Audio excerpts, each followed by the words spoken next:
দশম শ্রেণীর আমার প্রিয় ছাত্রছাত্রীরা, তোমরা নিশ্চয়ই আমার প্রথম ভিডিওটা অর্থাৎ তোমাদের পাঠ্য বইয়ের লেসন 4-এ যে কবিতাটা রয়েছে my own true family by Edward James Ted হিউজের লেখা এই কবিতার উপরে আমরা যে প্রথম পাঠদানের ভিডিওটা শেষ করেছি সেটা নিশ্চিতভাবে দেখেছো। আজকে আমরা দ্বিতীয় পর্ব অর্থাৎ পার্ট 2-তে প্রবেশ করব। আগের দিনের কথা মতো আমরা এটা লাইন ধরে ধরে পড়ব। তবে তার আগে তোমরা নিশ্চিতভাবে ওটা দেখেছো, যারা দেখোনি তাদেরকেও বলবো নিশ্চিতভাবে ওটা দেখে তবে পার্ট 2-তে আসতে হবে, কেন সেখানে আমরা কবিতাটার যে প্রেক্ষাপট, কবিতাটার যে আবহ, তার বিষয়বস্তু সমস্ত কিছু বিস্তৃতভাবে আলোচনা করেছি। সংক্ষেপে শুধু বলে নেব, সেখানে আমরা যেমন হিউজিয়ান থিওরি অর্থাৎ এখানে কবি যে কবিতাটা লিখেছেন তার যে দর্শন সেটা আলোচনা করেছি। একই প্রাসঙ্গিকভাবে আমরা রবীন্দ্রনাথ ঠাকুরের জন্মান্তর কবিতা দিয়ে তার প্রাসঙ্গিকতা বোঝার চেষ্টা করেছি। আবার সেখানে আমরা আর কে নারায়ণন এক্স গল্পের সেই যে বুড়ো ভেলান, তার গাছের প্রতি যে হৃদয়বত্তা, গাছের সঙ্গে যে তার হৃদয়ের আত্মীয়তা, সেটা আলোচনা করেছি। আবার একইভাবে ওই যে ফরাসি গল্পটা, যেখানে the man who planted trees, আমরা দেখবো সেই 55 বছর বয়সী মানুষটি কি করে নিজের চেষ্টায় 11 কিলোমিটার জায়গা জুড়ে আল্পসের প্রত্যন্ত জনবিরল একটি অঞ্চলে নিজের ভালো লাগা দিয়ে কীভাবে একটা জঙ্গল তৈরি করলেন, সেগুলো সবই এই কবিতার প্রেক্ষিতে জানা অত্যন্ত জরুরি। এবং মাই ওন ট্রু ফ্যামিলি, আমার নিজের সত্যিকার পরিবার বলতে কবি কী বলতে চেয়েছেন, আমরা কি বুঝবো, সেগুলো আমরা বিস্তৃতভাবে আলোচনা করেছি। এবং একইভাবে আরও যে কবিতার বিষয়গুলো ছিল, কবিতার যে বৈশিষ্ট্যগুলো, বিশেষত সুরিয়ালিজম, স্বপ্ন আর বাস্তবের মধ্যে যে বিভেদ রেখাটা যেখানে ঘুচিয়ে দেওয়া হয়েছে। Actually this is the literary movement where the poets and the person who believed this movement or who believed this theory, they actually wanted to resolve the contradiction between dream world and the world of reality. আমরা স্বপ্নের জগৎ আর বাস্তবের জগতের মধ্যে একটা প্রভেদ রেখা টানার চেষ্টা করি, কিন্তু এই সুরিয়ালিজমে বিশ্বাসী লেখক বা শিল্পীরা এই বিভেদ রেখাটাকে ঘুঁচিয়ে দিতে চেয়েছেন, সাহিত্যকে একদম মুক্ত করার চেষ্টা করছেন, স্বাধীন করার চেষ্টা করছেন। সেগুলো আমি বিস্তৃতভাবে আলোচনা করেছি। এটা প্রাসঙ্গিকভাবে বলে নিলাম একটু, কেন এই থিওরিটি এই কবিতা বোঝার ক্ষেত্রে অত্যন্ত গুরুত্বপূর্ণ। এবং একই সঙ্গে সঙ্গে সিম্বলিজম আমরা আলোচনা করেছি, পার্সোনিফিকেশন আলোচনা করেছি, তার সঙ্গে সঙ্গে কবির তার বড় হয়ে ওঠা, তার জীবন, সেটাও সংক্ষেপে আলোচনা করেছি। আজকে আমরা সরাসরি কবিতা পাঠের মধ্যে ঢুকবো এবং আমি আমার কথা মতো তোমাদের বলেছিলাম যে আমিও হোয়াইট বোর্ডে লিখে নেব। অনেকদিন পরে সেই ছোটদের মতো করে একদম লিখে নিয়েছি যাতে তোমাদের বুঝতে সুবিধা হয়। অনেকদিনের পুরনো অভ্যাসে ফিরে গেছি। তো আমি এখানে তোমাদের আগেই বলিনি, আমি বলেছিলাম যে তোমরা পড়ার পরে আন্ডারলাইন করবে, কোন শব্দটা বুঝতে পারছো না, কোন শব্দবন্ধ বা ফ্রেজটা বুঝতে পারছো না, সেগুলো আন্ডারলাইন করবে। লক্ষ্য করেছো যে আমিও লাল কালি দিয়ে আর কালো কালি দিয়ে দাগ টেনে নিয়েছি। লাল কালিগুলো শব্দের অর্থগুলো তোমাদের জানাবো, আর যেগুলো কালো লাইন অনেকটা করে ফ্রেজের নিচে দাগ দেওয়া আছে, সেগুলোর ভেতরের গভীরে গূঢ় অর্থ কী, সেগুলো আমরা আলোচনা করবো। এবং আমি নিশ্চিত তোমরা যেগুলো দাগ দিয়েছো আমিও ঠিক একই জায়গায় দাগ দিয়েছি। আমরা 4 লাইন করে পড়বো। আমি কবিতার প্রসঙ্গে আসবো। আমি কবি সম্পর্কে বলেছি, কবিতার সম্পর্কে ইন্ট্রোডাকশনেও বলেছি, কি বিষয় নিয়ে, কোন ভাবনা নিয়ে আমরা কবিতাটা পড়তে শুরু করবো, সেগুলো তোমরা দেখেছো। তাও আমি তোমাদের পাঠ্য বইয়ে যে ইন্ট্রোডাক্টরি নোটটা দেওয়া রয়েছে এটাও অত্যন্ত গুরুত্বপূর্ণ, এটাকেও আমরা মেনে চলবো, একে নিয়ে আমরা এগোবো। তাই সেটা আরেকবার পড়ে নেব, আরেকবার না, সেটা একবার পড়ে নেব। আমি আমার মতো বলার চেষ্টা করেছিলাম, কিন্তু এবার বইয়ে যে তথ্যটি দেওয়া রয়েছে সেটা বাইরে আমরা সেটাকেও ভালো করে বুঝে নেওয়ার চেষ্টা করব, সেটা পড়ে নিই। এইটাও এই কবিতাটি পড়ার ক্ষেত্রে অত্যন্ত গুরুত্বপূর্ণ।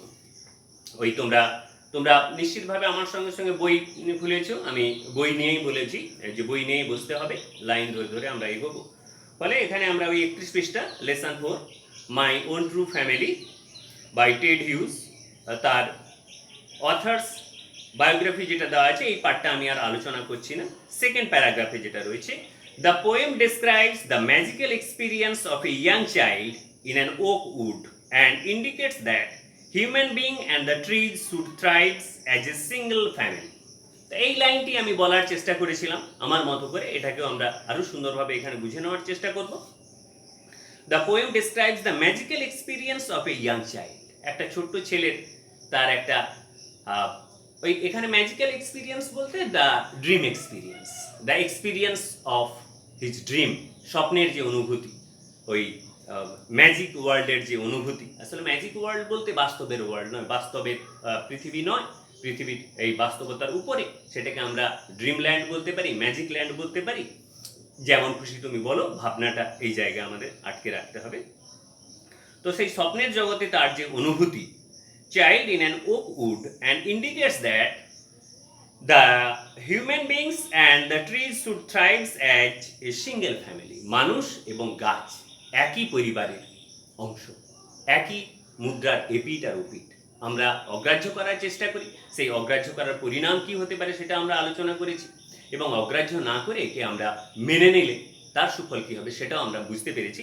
সেই জায়গা থেকে আমরা এটা মাথায় রাখবো কবিতাটা পড়ার ক্ষেত্রে। প্রথম এই দর্শনটি উনি উপস্থাপিত করার চেষ্টা করেছেন যে মানুষ এবং গাছ এরা একে অন্যের পরিপূরক, একজন ছাড়া অন্যজন বিপন্ন। মানুষের বিপন্নতা আরও বেশি, মানুষকে ছাড়া হয়তো গাছ বাঁচতে পারবে, কিন্তু গাছ ছাড়া মানুষ বাঁচতে পারবে না, তাই তাদেরকে আমাদের পরিবারের সদস্য বলে মানতে হবে। It focuses strongly on the need to protect the natural environment. আমাদের চারপাশের পরিবেশকে রক্ষার কথা বলা হয়েছে এই কবিতা। শুধু গাছ মানে শুধু গাছ নয়, চারপাশের যে পরিবেশ, ধরিত্রী মার কথা বলেছিলাম, বসুধা মায়ের কথা বলেছিলাম, সেই আমাদের দ্বিতীয় মা, পরিবেশ মা, তার তার তার ভালো লাগার কথা, তার তার যত্নের কথা আমাদের মাথায় রাখতে হবে। The need to protect the natural environment for the welfare of mankind. কেন আমরা পরিবেশের যত্ন নেব? পরিবেশের যত্ন নিতে হবে পরিবেশের কথা ভেবে নয়, পরিবেশের যত্ন নিতে হবে আমাদের নিজের কথা ভেবে। আমাদের মঙ্গলের জন্য, আমাদের ভালোর জন্যই কিন্তু পরিবেশের যত্ন নিতে হবে। তাহলে এই পাঠটা তোমরা পড়ার ক্ষেত্রে অবশ্যই মাথায় রাখবে, এটিকে আমরা নির্যাস হিসেবে ধরে নিয়েই কিন্তু এগোবো। এবার আমি হোয়াইট বোর্ডের লেখাতে চলে যাব সরাসরি। আমি ইন্ট্রোডাকশনে বলেছিলাম যে এটি মূলত টেড হিউজের একটি চিঠি, ওই ব্রিটিশ স্কুলগুলোকে লেখা হয়েছিল, children plant trees for tomorrow. সেটাই কাব্য হিসাবে, কাব্যিক রূপটা আমরা এখানে করছি, যেটা তার সিলেক্টেড পোয়েমস অর্থাৎ নির্বাচিত কবিতা হিসাবে প্রকাশিত হয়েছিল 1973 সালে। তো এই প্রেক্ষাপট মাথায় রেখে আজকে আমরা সরাসরি কবিতার মধ্যে পড়তে শুরু করব। আমরা বুঝে নেওয়ার জন্য পড়ব, ফলে চার লাইন করে করে আমি পড়ে এগিয়ে যাব। My own true family by Edward James Ted Hughes. Once I crept in an oak wood. I was looking for a stag. I met an old woman there, all nobly stick and rag.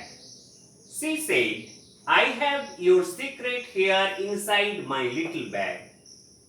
Then she began to cackle and I began to quack. এই চার line আমরা প্রথমে বুঝে নেওয়ার চেষ্টা করি। প্রথম লাইনে কবি সরাসরি বলছেন, once I crept in an oak wood. একটা ওকের জঙ্গলের মধ্যে চুপিসারে কবি একদিন প্রবেশ করলেন। Stealthily entered or crawled into the oak wood. Crept শব্দটা মাথায় রাখবো, here I means the poet, poet persona. কবি এখানে নিজেকে ছোট্ট ছেলে হিসেবে কল্পনা করছেন। Once I crept in an oak wood, I was looking for a stag. কেন ওকের জঙ্গলে গিয়েছিলেন? In search of a stag, একটা মেল ডিয়ার, একটা পুরুষ হরিণের সন্ধানে গিয়েছিলেন। I was looking for a stag. এই looking for a stag, that is the call of nature. এখানে যখন আমরা সিম্বলিক্যালি নেব, প্রতীকী অর্থে কি বলা হয়েছে? হরিণ খুঁজতে গিয়েছেন। আসলে প্রকৃতির যে দুর্গময়তা, তার যে আকর্ষণ, যেটা আমাদের বেড়াতে যেতে আমাদের জঙ্গলের দিকে ডাকে না? আমরা তোমাদের যদি জিজ্ঞাসা করি কোথায় বেড়াতে যাবে, কেউ বলবে সমুদ্রে যাব, কেউ বলবে পাহাড়ে যাব, একই সঙ্গে সঙ্গে বেশিরভাগ বলবে জঙ্গলে যাব। আমাকে যদি বলো, আমি বলবো জঙ্গলে যাব। তো জঙ্গল আমাদের ডাকে। আসলে জঙ্গল আমাদের প্রথম বেড়ে ওঠার জায়গা, মানব সভ্যতা প্রথম প্রতিপালিত হয়েছিল জঙ্গলের বুকে, তাই আজও আমাদের মনের গভীরে জঙ্গল কিন্তু রয়েছে। তো সেই জঙ্গল আমাদের ডাকে। তো সেই জঙ্গলের ডাকে সেখানে কবি জঙ্গলে প্রবেশ করেছেন, যদিও বাইরের অর্থে বলছেন যে হরিণ খুঁজতে আমি জঙ্গলের মধ্যে প্রবেশ করেছি। কি করলেন প্রবেশ করে? হরিণ কি পেলেন? কি পেলেন? পরের লাইনে আমরা দেখি, I met an woman there all noblistic and rag. একজন বৃদ্ধ মহিলার সঙ্গে, থুতথুড়ে এক বুড়ির সঙ্গে দেখা হলো। তার হাতে একটা গাঁটযুক্ত লাঠি রয়েছে, নবলি স্টিক, দ্য স্টিক উইথ হাম। একটা ওই বৃদ্ধা বা বৃদ্ধদের হাতে ওই যে বাঁশের যে লাঠিগুলো থাকে গাঁটযুক্ত, এরকম একটা লাঠি হাতে এক বৃদ্ধার সঙ্গে দেখা হলো। I met an woman there all noblistic and rag. পোশাকটা কেমন? ছিন্ন, জীর্ণ, জীর্ণ পোশাক, ছেঁড়া, এরকম মলিন শাড়ি পরা, মলিন পোশাকে থুতথুড়ে এক বুড়ির সঙ্গে দেখা হবে। তো এখানে আমরা এই কথাটাও আলোচনা করবো, যে কালো দাগ দিয়ে রেখেছি, an woman there all noblistic and rag. তো গল্পের ছলে তো আমরা দেখছি এক বৃদ্ধ মহিলা, তার হাতে একটা লাঠি, এই নড়বড়ে বুড়ি মলিন পোশাক পরে আছে। কে এই বৃদ্ধা? সিম্বলিক্যালি যখন আমরা দেখব, this is the mother nature. পৃথিবীবাসীর 800 কোটি পৃথিবীবাসীর অযত্নে সে আজ বিপন্ন। আমি ইন্ট্রোডাকশনে বলেছি যে আমাদের লোভ, আমাদের আমাদের আমাদের প্রত্যাশা, আমাদের অপূর্ণ যে চাহিদা, সেই লোভ পৃথিবীকে আজ বিবর্ণ করে দিয়েছে, পৃথিবীকে আজ অসুস্থ করে দিয়েছে। প্রকৃতি আমাদের চাহিদা মেটাতে পারে, কিন্তু প্রকৃতি মানুষের লোভটা মেটাতে পারে না। সেই লোভের কারণে আজকে দেখো পৃথিবী বিপন্ন। সে আমাজন থেকে, অস্ট্রেলিয়া থেকে, আমার দেশ থেকে শুরু করে চতুর্দিকে দেখো, তোমার বাড়ির চারপাশে পৃথিবী আজ বিপন্ন। এই বিপন্নতা থেকে আমাদের বেরিয়ে আসতে হবে। তো বৃদ্ধা হলে মায়ের যেরকম অবস্থা হয়, ধরিত্রী মারও সেই পর্যায়ে পৌঁছে গেছে। ধরিত্রী মাকে এরকম অকালে বৃদ্ধা করে দিল কে? আমরা। আমাদের লোভ, আমাদের অহংকার, আমাদের ক্ষমতার দম্ভ তাকে অকালে বৃদ্ধা করে দিল, অকাল জরা তার মধ্যে নিয়ে এসেছে। I met an woman there, all nobilistic and ragged. She said, I have your secret here inside my little bag. তো এই বৃদ্ধা সঙ্গে যখন দেখা হলো, কি বললেন তিনি? I have your secret here inside my little bag. তুমি যা খুঁজছো, তোমার গোপন কথাটি, তুমি যা সন্ধান করছো, তোমার গোপন কথাটি লুকোনো রয়েছে কোথায়? Inside my little bag. আমার ছোট্ট ব্যাগের মধ্যে তোমার গোপন কথাটা, যেটা তুমি খুঁজছো, যা তুমি চাইছো, যা তুমি খুঁজে বেড়াচ্ছ, সেটা লুকোনো আছে। তো সিক্রেট, সিক্রেট আমরা যদি গভীর অর্থটা ধরি, সিক্রেট আমরা যখন জঙ্গলের ভিতরে প্রবেশ করি, তখনই জঙ্গলের গুরুত্ব বুঝতে পারি, তখনই জঙ্গলের যে তার বিমর্ষতা, জঙ্গলের যন্ত্রণা আমরা অনুভব করতে পারি। আমরা যখন আমাদের এই ব্যস্ত সভ্যতার গোলকধাঁধায় হারিয়ে যাই, তখন পৃথিবীর কথা ভুলে যাই, তার যন্ত্রণার কথা ভুলে যাই, তার কান্নার কথা ভুলে যাই। কিন্তু তার জগতে প্রবেশ করলে তখন তার দুঃখ, তখন তার যন্ত্রণার কথা বুঝতে পারি। I have your secret here inside my little bag. আমার এই ব্যাগের মধ্যেই তুমি যা খুঁজছো তা পাবে। অর্থাৎ ব্যাগের মধ্যে আমরা কি পাবো? সভ্যতাকে টিকিয়ে রাখার রসদটা কি করলে মানুষ বাঁচবে, কি করলে এই পৃথিবী বাঁচবে, সে কিন্তু লুকোনো আছে ওই জঙ্গলের ভেতরে। তাই আমরা সেই সত্যিটা জানার চেষ্টা করি। Then she began to cackle and I began to quake. তো কি করলো বুড়ি প্রথম দর্শনে? আমাকে দেখে খ্যাঁক খ্যাঁক করে হেসে উঠল। ক্যাকল, লাফ ইন এ হার্স ভয়েস, খ্যাঁক খ্যাঁক করে হাসি। বৃদ্ধার যে ফোকলা দাঁতের হাসি যেমন হবে, অচেনা বৃদ্ধা তার যে হাসি, যে হাসি ভয় ধরিয়ে দিল ওই কবির মনে, এই ছেলেটির মনে। Then she began to cackle and I began to quake. তার এই খ্যাঁক খ্যাঁক হাসি আমার মনে ভয় ধরিয়ে দিল। আমি কাঁপতে শুরু করলাম, quake, আমি কাঁপতে শুরু করলাম ভয়ে। পরের 4 লাইন আমরা দেখি, she opened up her little bag and I came twice away, surrounded by a staring tribe and me tied to a stake. They said, we are the oak trees and your own true family. We are chopped down, we are torn up, you don't blink an eye. কবিতাটা পড়ার সুবিধার্থে আমরা এই 4 লাইনের মধ্যে আপাতত থাকি। তো দেখা হলো বৃদ্ধার সঙ্গে। আমি ওই ওকের বনে হরিণ খুঁজতে গিয়ে এক বৃদ্ধার সঙ্গে দেখা হলো। সে বলল আমার ব্যাগের মধ্যেই তুমি সত্যিটা খুঁজে পাবে। তার সেই খ্যাক খ্যাক করা হাসি আমার মনে ভয় ধরালো। তারপর কি হলো? তো তারপর she open up her little bag, ওই যে ছোট্ট ব্যাগ যেখানে সত্যিটা লুকিয়ে আছে, যেখানে পৃথিবীকে বাঁচিয়ে রাখার আসল সত্যিটা লুকিয়ে রয়েছে, সেই ব্যাগটা খুললো। She open up her little bag and I came to wise awake, আমি দ্বিতীয়বার জেগে উঠলাম। This is very suggestive phrase.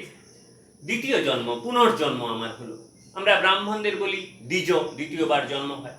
আবার আমরা বাল্মীকির দ্বিতীয়বার জন্ম হয়েছিল, কালিদাসের দ্বিতীয়বার জন্ম হয়েছিল, অশোকের দ্বিতীয়বার জন্ম হয়েছিল, গৌতম বুদ্ধের দ্বিতীয়বার জন্ম হয়েছিল। তো আমাদের মধ্যে আমরা প্রথমে জন্মাই, আমরা বুড়ো হই কিন্তু বড় হই না। আসলে জন্ম বলতে এখানে জ্ঞান, আমাদের মধ্যে চিন্তা চেতনার যদি প্রকৃত বিকাশ না ঘটে তাহলে সাধারণ জন্মের কোনো মানে থাকে না। আমি মানুষ হয়ে জন্মে যদি অমানুষের মতো কাজ করি তাহলে কি আমি জন্মালাম?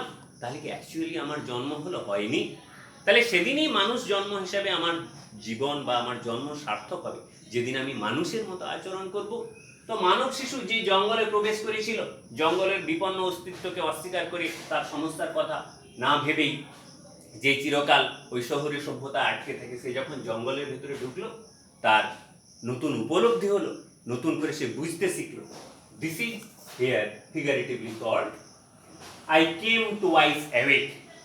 বাইরের অর্থে বলবে যে আমি দ্বিতীয়বার জেগে উঠলাম, কিন্তু গূঢ় অর্থ কি? আমার নবজন্ম হলো, আমার জ্ঞান চক্ষুর উন্মিলন ঘটলো, আমি বুঝতে শিখলাম, আমি বুঝতে পারলাম জঙ্গলের যন্ত্রণার কথা, গাছেদের যন্ত্রণার কথা বুঝতে শিখলাম, তাদের সঙ্গে সহাবস্থানে আসতে শিখলাম, আমাদের মধ্যকার যে দূরত্ব সেটা ঘুচে গেল। I came to wise awake surrounded by a steering tribe and me tied to a stake. তো কি দেখলাম আমি? আমাকে ঘিরে রয়েছে সমস্ত ওক গাছগুলো, স্টিয়ারিং ট্রাইব, যারা এক দৃষ্টিতে আমার দিকে তাকিয়েছে, looking fixedly. Staring tribe, a group of people or community with particular belief, religious belief, food habit, clothing, etc. etc. আমরা ওই বনের মানুষ, বন্য মানুষ, ট্রাইবাল, আসলে কথাটা কিন্তু আমরা যেভাবে বলতে চাই ভুলভাবেই বলি। Actually tribal people, they are the son of the soil. আমরা যদিও বলার সময় ঘৃণা একটা তাচ্ছিল্য থাকে কথাটার মধ্যে, কিন্তু আসল সত্যিটা হবে tribal people R the son of the soil. এরাই কিন্তু প্রকৃতির যত্ন নিতে জানে, এরাই প্রকৃতির কোলে বড় হওয়ার সন্তান, প্রকৃতির সন্তান। আফ্রিকার মানুষ, আমাদের বনাঞ্চলে বসবাসকারী মানুষদের আমরা এই শব্দবন্ধটি ব্যবহার করি, কিন্তু ব্যক্তিগতভাবে বলবো এই ভাবনা আমাদের আনুনাসিকতা প্রকাশ করে, আমাদের মূঢ়তা প্রকাশ করে। Surrounded by a steering tribe, সবাই দল বেঁধে তাকিয়ে আছে, and me tied to a stake, আমাকে একটা খুঁটিতে শক্ত করে বেঁধে দিয়েছে সমস্ত গাছগুলো। ওই যে আমি ড্রিমল্যান্ডের কথা বলছিলাম, আমি সুররিয়ালিজমের কথা বলছিলাম ইন্ট্রোডাকশনে, যে আমরা স্বপ্নের জগতে ঢুকবো, সেখান থেকে আবার বাস্তবে নামতে হবে। আমরা আপাতত স্বপ্নের জগতে আছি। দেখো, কবি স্বপ্নের জগতে ঢুকে গেছে। ওই শিশুটি যে জঙ্গলে প্রবেশ করেছিল স্বপ্নের জগতে ঢুকে গেছে, তাকে ঘিরে ধরেছে সমস্ত ওক গাছগুলো। পার্সনিফিকেশনের কথা বলেছিলাম, surrounded by steering tribe. Steering tribe means the oak trees that are looking fixedly to the poet. তাহলে here the oak trees are behaving like tribal people. আমি এই পার্সনিফিকেশনের কথা বলছিলাম, যে ব্যক্তিত্ব আরোপ করা হয়েছে। গাছও মানুষের মতো আচরণ করছে, তারা সবাই এক দৃষ্টে আমার দিকে তাকিয়ে আছে এবং আমাকে বেঁধে ফেলেছে। আমরা যখন সে আফ্রিকার গল্পগুলো দেখি, ট্রাইবাল মানুষরা কোনো সভ্য মানুষকে বেঁধে ফেলেছে, দিয়ে তাকে ঘিরে গান ইত্যাদি ইত্যাদি করছে, সেরকম একটা চিত্রকল্প তৈরির চেষ্টা চলছে। দেখো, surrounded by a steering tribe and me tied to a stake, আমাকে একটা খুঁটিতে বেঁধে দেওয়া। They say we are the oak trees, এই যে আমরা কারা?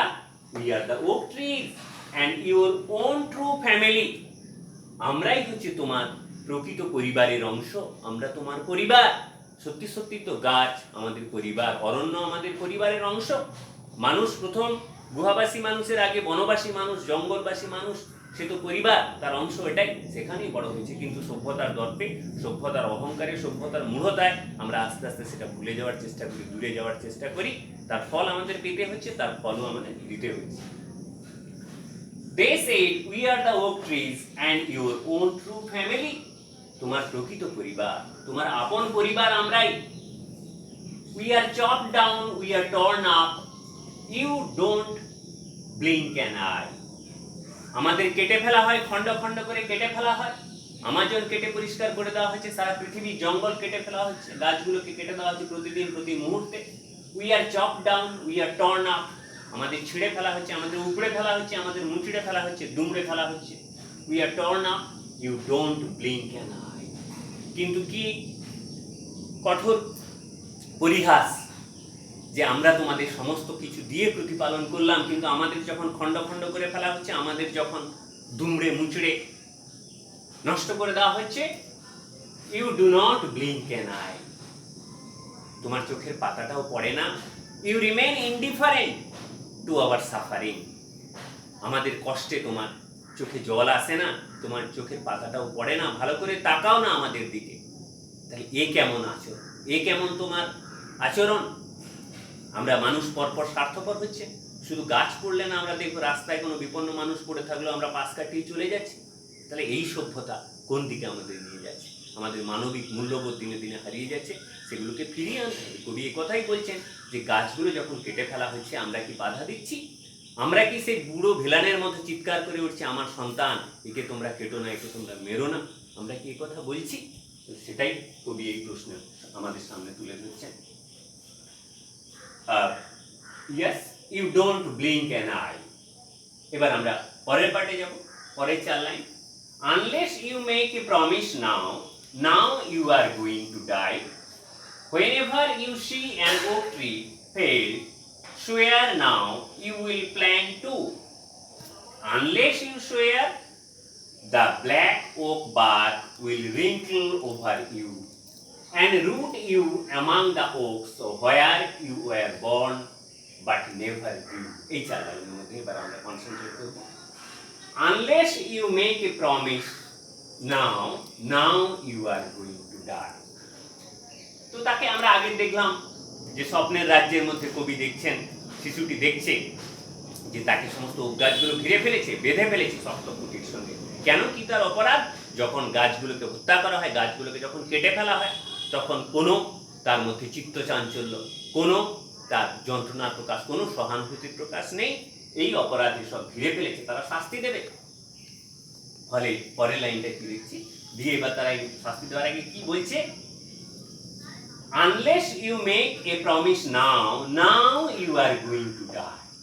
যদি তুমি কথা না দাও, যদি তুমি আজকে প্রতিজ্ঞা না করো, কি প্রতিজ্ঞা আমরা পরের লাইনে আসছি। Unless you make a promise now, now এখানে দেখো নাও শব্দটা পরপর দুবার দেখছি আমরা, রিপিট করা হচ্ছে for the sake of emphasis, জোর দেওয়ার জন্য যে এক্ষুনি তোমাকে কথা দিতে হবে, এক্ষুনি তোমাকে প্রতিজ্ঞা করতে হবে। অনেক অত্যাচার করেছো, অনেক অন্যায় করেছো, আর সে সুযোগ তুমি পাবে না। আজকে এই মুহূর্তেই তোমাকে কথা দিতে হবে, প্রতিজ্ঞা করতে হবে। কি? যদি না তুমি প্রতিজ্ঞা করো, you are going to die, তুমি কিন্তু মরবে, আর সুযোগ তুমি পাবে না। তুমি অনেক অত্যাচার করেছো, আমরা অনেক সয়েছি, আর সইব না, আজকে মেরে ফেলবো তোমাকে, এখানেই আমরা পুঁতে ফেলবো। Unless you make a promise now, now you are going to die. Whenever you see an oak tree fail, swear now you will plant too. এই যে আজকে কথা দাও, যখন তুমি দেখবে পাশে একটা ওক গাছকে কেটে ফেলা হচ্ছে, কথা দিতে হবে, তোমাকে প্রতিজ্ঞা করতে হবে। swear now you will plant too.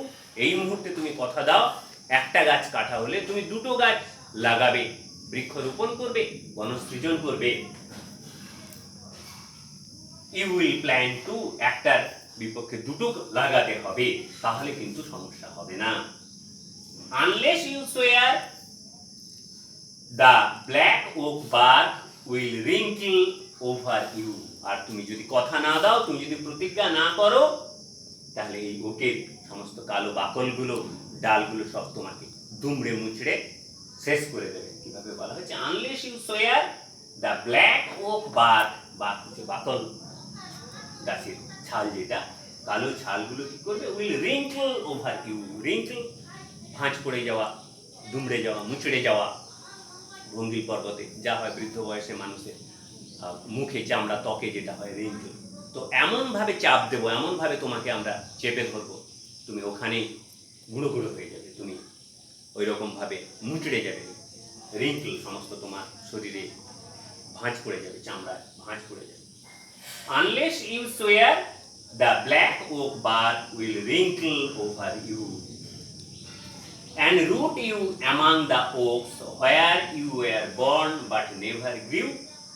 শুধু তোমাকে ওরকম দুমড়ে মুচড়ে আমরা মেরে ফেলবো তা নয়, একই সঙ্গে সঙ্গে কি করবো, and root you among the oaks, ওই ওকের গোড়ায়, গাছের গোড়াতে তোমাকে আমরা পুঁতে ফেলবো। শেকড় যেমন মাটির গভীরে প্রথিত থাকে, তোমাকেও আমরা মাটির গভীরে পুঁতে ফেলবো। and root you among the oaks where you were born but never grew। very suggestive line। কেন তোমাকে আমরা পুঁতে ফেলবো, কেন তোমাকে মেরে ফেলবো, কি তোমার অপরাধ? প্রথমত অপরাধ, তুমি আমাদের যন্ত্রণার অংশীদার হও না। আমরা সারা জীবন তোমাদের সেবা দিয়ে গেলাম, কিন্তু আমার অসময়ে, আমার বিপদে তুমি নীরব থাকো, তুমি চুপচাপ থাকো। তাই কি হয়েছে, কেন তুমি এটা করছো? Actually you are born but never grew. তুমি জন্মেছো কিন্তু তুমি বড় হওনি। তাহলে এই জন্মানো আর বড় হওয়ার বৃত্তান্তটা কি? একটা শিশু একটা খেলার ছলে কোনো কিছু ভেঙে দিল, আমরা তার দোষ নিই না, কেন সে শিশু, সে জানে না, সে নির্বোধ। কিন্তু আমরা দেখি বড়রাও যখন শিশুদের মতো আচরণ করে, সেই আচরণ কি ক্ষমা করা যায়? যায় না। তাহলে ছোট শিশু একটা গাছের ডাল ভেঙে দিল, গাছকে ভেঙে দিল, এটা আমরা মেনে নেই, কেন? শিশু জানে না। কিন্তু দেখো বড়রা যখন গাছগুলোকে হত্যা করছে, গাছগুলোকে ভাঙছে, গাছগুলোর অত্যাচারে তারা নিষ্ক্রিয়, তারা চুপচাপ। তাহলে সে কি আদৌ বড় হয়েছে? তার শৈশব অবস্থা কি আদৌ কেটেছে? তার মানবিক মূল্যবোধ, তার সহানুভূতি, তার মমত্ববোধ, তার মনুষ্যত্ব কি আদৌ জেগেছে? আসলে বেশিরভাগ মানুষ এই শিশুদের, we were born but never গ্রিউ। আমরা শুধু জন্মেছি, আমরা বড় হইনি। গ্রেটা থুনবার্গ কানে গ্রেটা থুনবার্গ চিৎকার করে, আমরা করি না কেন? আমাদের মধ্যে ওই মমত্ববোধ, ওই অনুভূতি জাগেনি। তাই শুধু জন্মালেই মানুষ জন্মায় না। মানুষ প্রকৃত অর্থে তখনই জন্মায় যদি তার অন্তরাত্মা জেগে ওঠে, যদি তার বিবেক জেগে ওঠে, যদি তার অনুভূতিগুলো জেগে ওঠে, যদি তার মানবিক মূল্যবোধ জেগে ওঠে। না হলে একটার পর একটা বছর যায়, ওতে কি লাভ আছে? ওই বৃদ্ধিকে কেউ মানে না, ওতে জড়ের বৃদ্ধিই বলবো আমরা, ওকে বৃদ্ধি বলবো না, যদিও জড়ের বৃদ্ধি হয় না। আমি এখানে আইরনিক্যালি বলার চেষ্টা করেছি। ফলে you were born but never grew. তুমি মানব শিশু, এই যে জঙ্গলে এসছো, তুমি শুধু বড় হয়েছো, কিন্তু বড় হওয়ার সঙ্গে সঙ্গে তোমার যে কাঙ্ক্ষিত অনুভূতিগুলোর বিকাশ হওয়ার কথা ছিল সেগুলো একটাও ঘটেনি। ঘটলে গাছগুলোকে যখন হত্যা করা হচ্ছে, গাছগুলোকে যখন মেরে ফেলা হচ্ছে, তুমি চুপচাপ থাকতে না, তুমি নিষ্ক্রিয় থাকতে না। and root you among the oaks where you were born but never grew। তুমি শুধু বেড়েছো কিন্তু তোমার বিকাশ ঘটেনি। This was my dream। এই যে আমরা সেই সুররিয়ালিজমের কথা বলছিলাম, তো এতক্ষণ বাস্তব থেকে স্বপ্নের জগতে ঢুকলেন। সেই স্বপ্নের জগৎ সম্পর্কে পরিষ্কারই বলছেন, দিস ওয়াজ মাই ড্রিম। এই যে সমস্ত ঘটনাগুলো দেখছো, আমি স্বপ্নে দেখলাম। Dream beneath the boughs. কোথায় স্বপ্নটা দেখছিলাম? ওই ওক গাছের ডালপালাগুলোর নিচে, ওই জঙ্গলের যে সুনিবিড় আস্তানা, বিছানা, সেখানেই আমি স্বপ্ন দেখছিলাম। The dream that altered me. Very suggestive phrase, the dream that altered me. তো এই স্বপ্ন আমাকে বদলে দিল। আমি কিন্তু এখন বদলে যাওয়া মানুষ। যেমন করে কালিদাস বদলে গিয়েছিল, যেমন করে বাল্মীকি বদলে গিয়েছিল, যেমন করে অশোক বদলে গিয়েছিল, বুদ্ধ বদলে গিয়েছিল, তার চেতনায়, তার ভাবনায় যেমন করে বদলে যায়, ঠিক একইভাবে ওই শিশুটিও বা কবিও বদলে গেলেন। Then the dream that altered me. ওই স্বপ্ন মানে কোন স্বপ্নটা? ওই যে ওক গাছের নিচে বেঁধে ফেলা হলো, তাকে তার জবানবন্দি আদায় করা হলো, তার কাছ থেকে প্রতিজ্ঞা করিয়ে নেওয়া হলো। এই স্বপ্নটাই কবিকে বদলে দিল। এই স্বপ্নটাই ওই শিশুটিকে, মানব শিশুটিকে যে জঙ্গলে ঢুকেছিল, তাকে বদলে দিল। আসলে কবি চাইছেন তোমাদের প্রত্যেকের মধ্যে এই বদলটা হোক, তোমরাও এই স্বপ্নের অংশীদার হও, তোমরাও স্বপ্নের মধ্যে এই অনুভূতিটা অনুভব করো যাতে তোমরা গাছকে নিজের পরিবারের সদস্য বলে মানতে পারো, গাছের যন্ত্রণায় যাতে তুমি কেঁদে উঠতে পারো, এই বদলটাই কবি চাইছেন। The dream that altered me. এবং কবিতা পড়তে পড়তে আমরাও আশা করব যে তোমাদের মধ্যেও সবার মধ্যে এই বদলটা আসুক, এই পরিবর্তনটা আসুক, যাতে গাছকে তোমরা প্রকৃত অর্থে নিজের পরিবারের সদস্য বলে মানবে, তার যন্ত্রণায় তোমার হৃদয় কেঁদে উঠবে, তোমার অন্তরাত্মা কেঁদে উঠবে। This was my dream, the dream beneath the boughs, the dream that altered me. When I came out of the oak wood, back to human company, my walk was the walk of a human child, but my heart was a tree. তো শেষের 3 লাইনে আমরা কি দেখবো? তো এই স্বপ্নে কবি বদলে গেলেন, শিশুটি বদলে গেল। When I came out of the oak wood, জঙ্গলে গিয়েছিলেন, তাহলে শহরের মানব সভ্যতা ব্যস্ততা থেকে জঙ্গলের ভেতরে প্রবেশ করেছিলেন, সেখানে নতুন অভিজ্ঞতা হলো, নতুন অনুভূতি হলো, তার চেতনার বিকাশ ঘটলো, আবার ফিরে এলেন। তো বদলের পর এবার তার আচরণটা কি দেখবো? When I came out of the oak wood, যখন ওই ওকের বন থেকে ফিরে এলাম, ব্যাক টু হিউম্যান কোম্পানি, মানুষের সঙ্গে যখন আমি আবার ফিরে এলাম, সমাজের মধ্যে যখন ফিরে এলাম, সভ্যতার গোলকধাঁধায় যখন আমি আবার ফিরে এলাম, my walk was the walk of a human child, আমি হাঁটছিলাম আর 5 জন মানুষের মতোই, but my heart was a tree, কিন্তু আমার হৃদয়ে একটা গাছ তখন। অর্থাৎ আজ আমি গাছের যন্ত্রণা বুঝি, আজ আমি গাছের ব্যথা বুঝি, আজ আমি গাছের প্রয়োজনীয়তা বুঝি, আজ আমি মনে করি আমার নিজের প্রয়োজনে গাছের যত্ন করা উচিত, পৃথিবীকে বাঁচিয়ে রাখার জন্য বেশি বেশি করে গাছ লাগানো উচিত। এটা খুব সংক্ষেপেই আমরা সীমিত সময়ের মধ্যেই আলোচনা এভাবে শেষ করব। তার আগে শেষে এই আবেদনটা তোমাদের কাছে রাখবো, এই কথাটা বলবো যে আমরা বিশ্বাস করব কবিতাটা শুধু পরীক্ষায় নম্বর পাওয়ার জন্য পড়বো না, এই কবিতার অনুভূতি আমরা আমাদের হৃদয়ে নেওয়ার চেষ্টা করব, যাতে সত্যি সত্যি গাছগুলোকে আমরা পরিবারের সদস্য বলে মানি, তাদের যন্ত্রণায় যাতে আমাদের হৃদয় কেঁদে ওঠে। এবং আমি আশা রাখবো আর 2 দিন পরেই 5ই জুন বিশ্ব পরিবেশ দিবস, তোমরা এই অনুভূতি নিয়ে, এই ভালোবাসা নিয়ে গাছ লাগাবে। শুধু 5ই জুন বিশ্ব পরিবেশ দিবস নয়, তার একই সঙ্গে সঙ্গে বসুন্ধরা দিবস আমরা এপ্রিল মাসে পালন করেছি, আমরা অরণ্য সপ্তাহগুলো পালন করব, আমরা বন মহোৎসব করব। প্রতিটি সেই উৎসবের মধ্যে বা প্রতিটি পালনের মধ্যে আমাদের এই হৃদয়বত্তা যেন থাকে, এই অনুভূতি যেন থাকে, যাতে আমরাও আগামী দিনে তোমাদের মধ্যে অনেক গ্রেটার থুনবার্গকে খুঁজে পাই। ফ্রাইডে ফর ফিউচার আন্দোলন তোমাদের হাত ধরেই যাতে সাফল্য লাভ করে, এই প্রত্যাশা রেখে এই কবিতার পাঠ আমরা এখানেই শেষ করব।